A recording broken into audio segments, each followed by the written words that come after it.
सभी को जय श्री कृष्णा, राधे राधे। तो आज फिर सुनाते हैं लड्डू गोपाल की एक सत्य लीला कथा, जिसके माध्यम से आपको बहुत कुछ सीख मिलेगी और आप ये भी समझेंगे कि हमारे जो कर्म होते हैं, हम करते समय तो हम भूल जाते हैं कि ये हम अच्छा कर रहे हैं या बुरा कर रहे हैं, लेकिन हमारे एक एक कर्म का हिसाब भगवान लेते हैं और उसका फल देते हैं। इसलिए जो भी कर्म करिए बहुत ही सोच विचार कर करिए। हो सकता है ये आपके कर्म आज पता ना चले, लेकिन कभी ना कभी जीवन में ये वापस ज़रूर आते हैं। आपको अच्छे कर्म किए हैं तो आपको शुभ फल मिलेंगे, अच्छे फल मिलेंगे। और आपने कभी बुरा कर्म किया है, किसी का दिल दुखाया है, किसी को तड़फाया है, किसी भी तरीके से अगर आपने परेशान किया है, उसकी आत्मा दुखी है, तो आपको भी उसका कई गुना फल मिलेगा, कई गुना उसका परिणाम आपको भोगना पड़ेगा। इसलिए कहा जाता है कि आप भगवान की सेवा करिए, सच्चे हृदय से रहिए और कभी किसी का दिल मत दुखाइए। तो ये जो सत्य लीला कथा है, ये शांति जी के जीवन में घटी हुई है। शांति जी जो हैं वो बहुत गरीब परिवार से थी।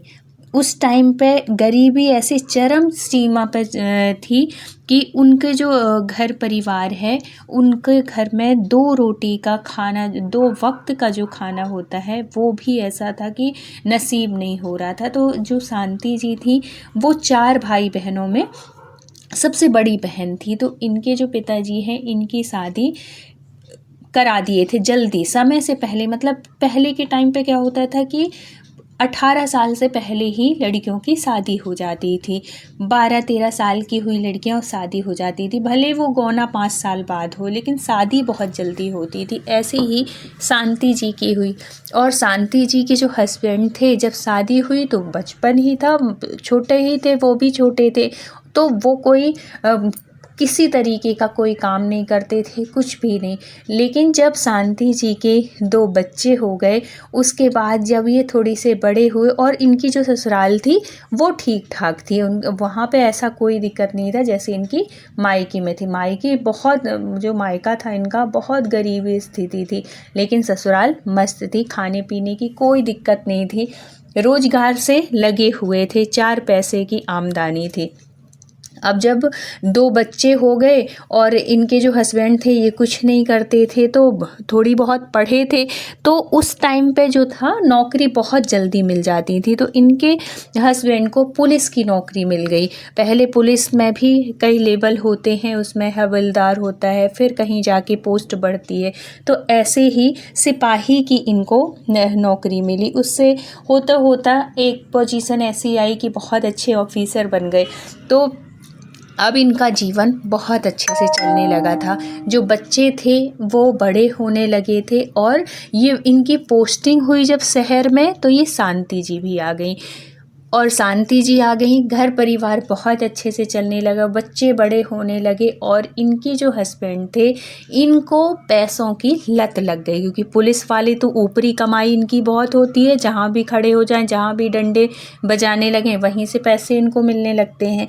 तो ऐसे ही लत लग गई इनके हस्बैंड की। इनको रोज का कुछ इन्होंने रखा था, इतना कमा के लाना ही है, चाहे वो किसी भी तरीके से, चाहे वो अच्छे से लाएं या गलत तरीके से, किसी को दिल दुखा के। यहाँ तक कि जो ठेले वाले होते हैं, छोटे छोटे व्यापारी होते हैं, उनसे भी पैसे, जो कि उनसे, ये जो गरीब लोग होते हैं ना, इनसे कभी पैसे नहीं लेना चाहिए। क्या पता शाम का वक्त, शाम का भोजन इनके भी नसीब में है कि नहीं, कैसे ये अपना रोजगार चला रहे हैं, कैसे क्या कर रहे हैं, कैसे बच्चों को पाल रहे हैं।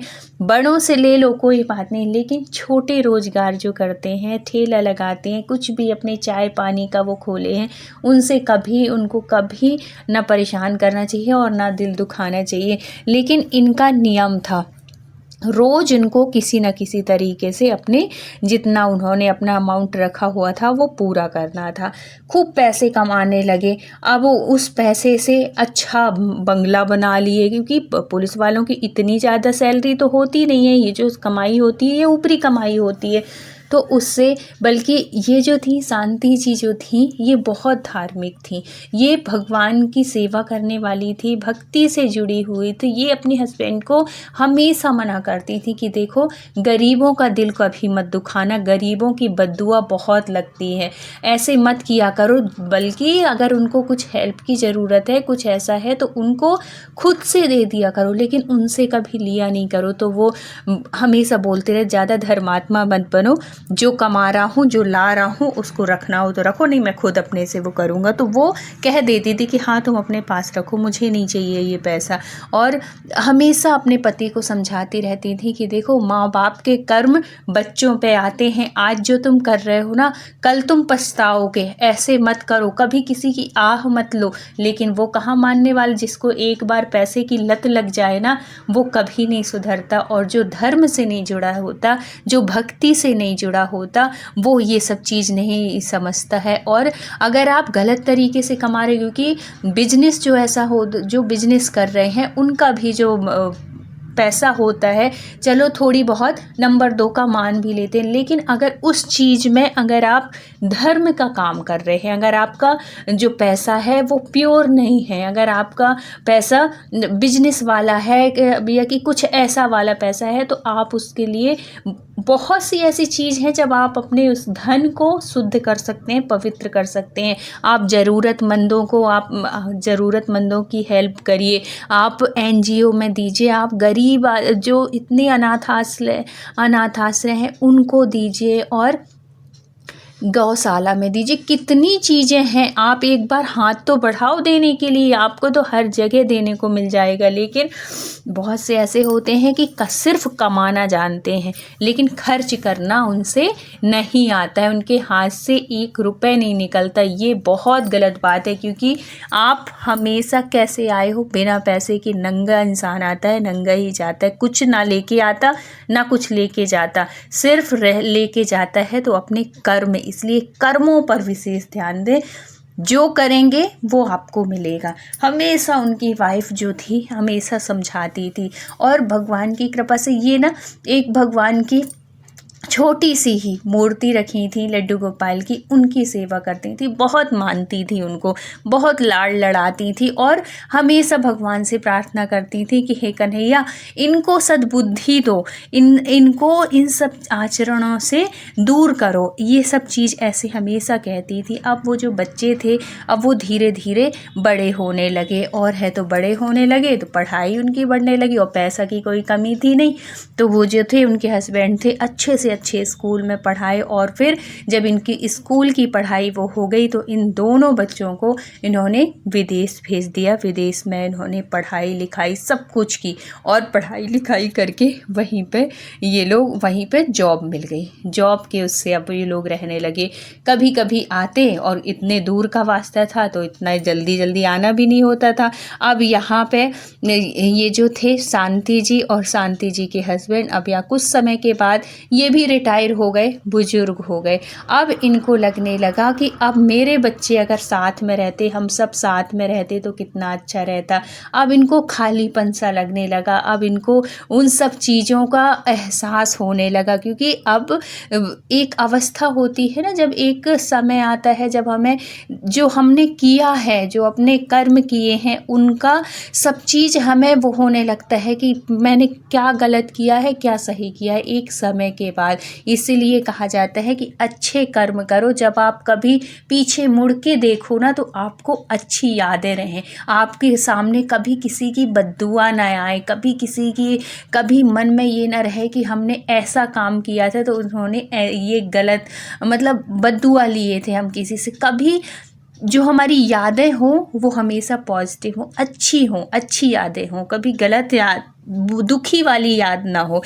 तो इनके साथ यही था, ये जब भी अपनी कुछ पुराना याद करने की कोशिश करते ना, इनको हमेशा बद्दुआ ही सुनने को मिलती। अपने आँख बंद करके जब भी वो करते तो कभी सुखी नहीं रहेगा, कब हमेशा दुखी रहेगा, ऐसे करके। क्योंकि जो पुलिस वाले होते हैं ना, अगर कोई कह भी रहा है कि आज हमारे पास नहीं है, हम कल दे देंगे, तो पुलिस वाले अपने वो जो डंडे के दम पे उनसे कैसे भी करके उनसे पैसे छीन लेते हैं, ले लेते हैं। ऐसे ही इनका नेचर था।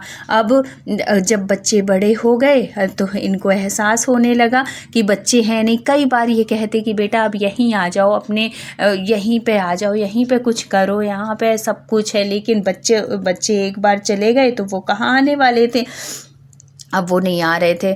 अब इनका तो ध्यान था, इनका तो भक्ति थी, इनकी सास इनकी जो वाइफ थी उनकी, शांति जी की, तो इनको तो कोई फ़र्क नहीं था। ये अपने भजन कीर्तन और इसमें रहती थी। लेकिन अकेले पड़ गए उनके हस्बैंड, बिल्कुल वैसे से हो गए जैसे नहीं कि एक आदमी बड़े दुखी से, इस तरीके से।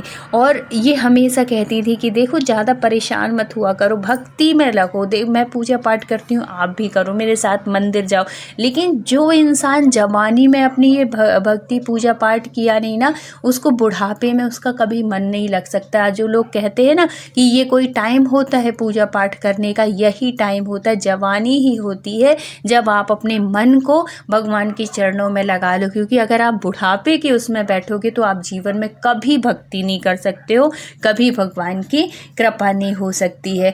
तो वो उनके जो हस्बैंड थे वो कभी कभी बोला करते थे अपनी वाइफ से कि क्या पता अपन मरेंगे तो क्या अपने बच्चे आएंगे अपने उसमें। ये तो कभी बिल्कुल कभी खबर भी नहीं लेते हैं, कभी फ़ोन करो बात करो तो बात कर लेंगे, नहीं तो बात भी नहीं करते हैं, महीने महीने हो जाते हैं, इनको तो कोई वो ही नहीं है। हमारी ऐसा नहीं है, पैसा इनके पास भी भरपूर था, पैसे की कोई कमी नहीं थी, और बच्चे भी इतनी अच्छी नौकरी में थे कि आलीशान जीवन जी रहे थे। लेकिन वही है, संस्कार मिले नहीं थे, हमेशा से बाहर थे, तो इनको बच्चों को भी कोई लगाव नहीं था माँ बाप से।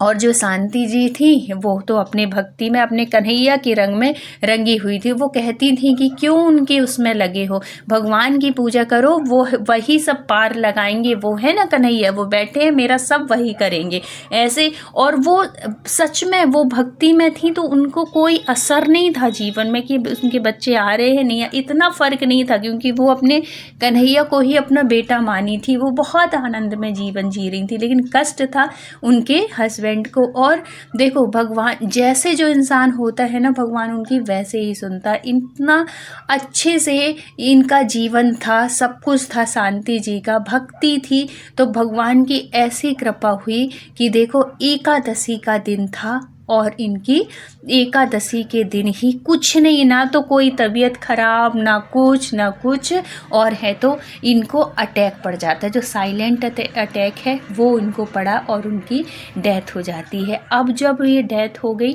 तो ये तो बिल्कुल ये समझो कि अब इनका तो जीवन ही वैसे ही बेचैन रहते थे। अब तो कुछ है ही नहीं, बच्चे भी नहीं है, बीवी भी ख़त्म हो गई। तो अब इनको बच्चों को इन्होंने फ़ोन किया कि बेटा माँ की डेथ हो चुकी है, अब तो आ जाओ। आखिरी तक इसने कई बार जिक्र किया, बेटे आए या ना आए मुझे कोई नहीं, मेरा कन्हैया है करने के लिए। लेकिन फिर भी तुमको तो कुछ लगता नहीं है, आखिरी उसके दर्शन तो कर लो, आखिरी बार तो आ जाओ उससे मिलने के लिए। तो बेटा कह देते हैं कि हाँ पापा आ रहे हैं हम लोग।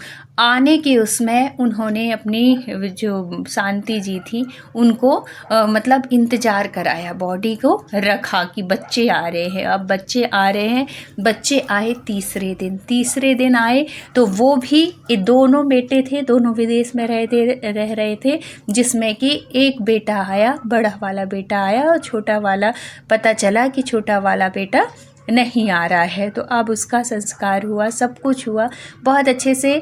एकादशी के दिन प्राण निकले, सब बहुत अच्छे से, भगवान की कृपा से सब अच्छा रहा। लेकिन जब उसके आखिरी में जब सब हो गया तो बेटे को बुलाया और बोला कि वो क्यों नहीं आया, छोटे वाले का नाम लेके। तो उसने बोला कि पिताजी देखो उतने दूर का आना जाना बहुत मुश्किल होता है, बहुत बिज़ी हैं हम लोग और इतना आसान नहीं है हमारी लाइफ, बहुत प्रेशर रहता है ऑफिस में, ये है वो है। बताओ मौत के, माँ की मृत्यु हो गई, बच्चों को कोई फ़र्क नहीं, सिर्फ उनको भी बाप के जैसे ही सिर्फ पैसा पैसा पैसा पैसा। और फिर बाद में वो जो बेटा था वो कहता है कि छोटा भाई बोला है कि भैया अभी आप चले जाओ और जब पिताजी को कुछ होगा तब मैं आऊँगा।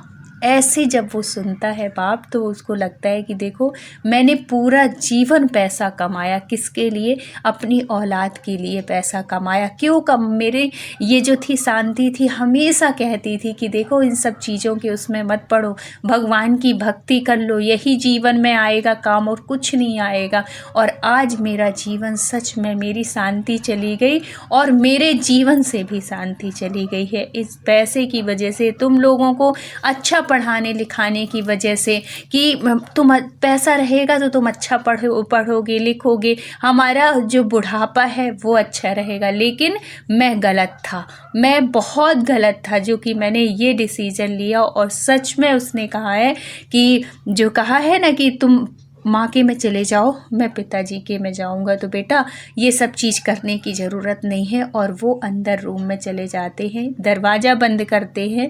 थोड़ी देर में गोली चलने की आवाज़ आती है। जब दरवाज़ा खोला जाता है, तोड़ा जाता है, जब देखते हैं अंदर तो पिताजी जो थे वो अपने आत्महत्या कर लेते हैं, सुसाइड कर लेते हैं। और उसमें लेटर में लिख के जाते हैं कि बेटा बार बार तुमको आने की ज़रूरत नहीं है, तुम एक साथ ही हम दोनों का ही सब कुछ करके जाओ, क्योंकि परेशान मत होना। अभी तुम उसमें आए हो, फिर दूसरा उसमें मेरे में आएगा, तो उसकी ज़रूरत नहीं है। उससे बोल देना कि वो आराम से रहे, अपनी नौकरी करे और यहाँ पे हम लोग जा रहे हैं। ऐसे वो करके जब वो कर देता है तो उस बच्चे को भी बहुत दुख लगता है। और है तो यही जीवन का सत्य भी है कि कभी किसी दूसरे के उससे, चाहे वो औलाद हो या कुछ हो, अपने कर्म मत बिगाड़ो। हमारे जो कर्म होते हैं ना, हमें वो भोगने पड़ते हैं। वो क्या पता किसकी बद्दुआ थी, किसका क्या था, जिसकी वजह से वो जो शांति जी के हस्बैंड थे उनकी